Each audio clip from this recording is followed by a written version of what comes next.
புவனேஸ்வர் குமாருக்கு அடுத்து இரண்டாவது இந்திய பவுலராக ஜஸ்பிரித் பும்ரா நிகழ்த்திய மாபெரும் சாதனை. விவரம் இதோ.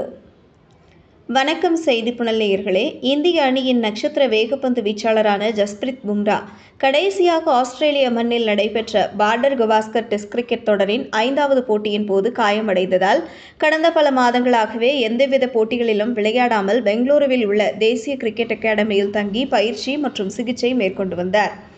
அதனைத் தொடர்ந்து தற்போது இந்தியாவில் நடைபெற்று வரும் 2025 IPL தொடரின் ஆரம்பகட்ட போட்டிகளை தவறவிட்ட அவர் கடந்த சில போட்டிகளாக அந்த அணியில் தொடர்ந்து இடம் பிடித்து விளையாடி வருகிறார்.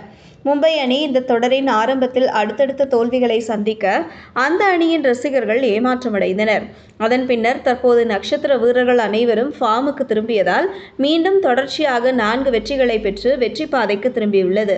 அந்த வகையில் நேற்று நடைபெற்ற ஹைதராபாத் அணிக்கு எதிரான போட்டியில் வெற்றி பெற்றதன் மூலம் இந்த தொடரில் 5வது வெற்றியை பதிவு செய்த மும்பை அணி புள்ளிப்பட்டியலில் 3வது இடத்திற்கு முன்னேறியுள்ளது. இந்த நிலையில் நேற்று நடைபெற்ற சன்ரைசர்ஸ் அணிக்கு எதிரான போட்டியில் 4 ஓவர்களை வீசிய ஜஸ்பிரித் பும்ரா 39 ரன்கள் விட்டுக் கொடுத்து 1 விக்கெட்டை வீழ்த்தியிருந்தார்.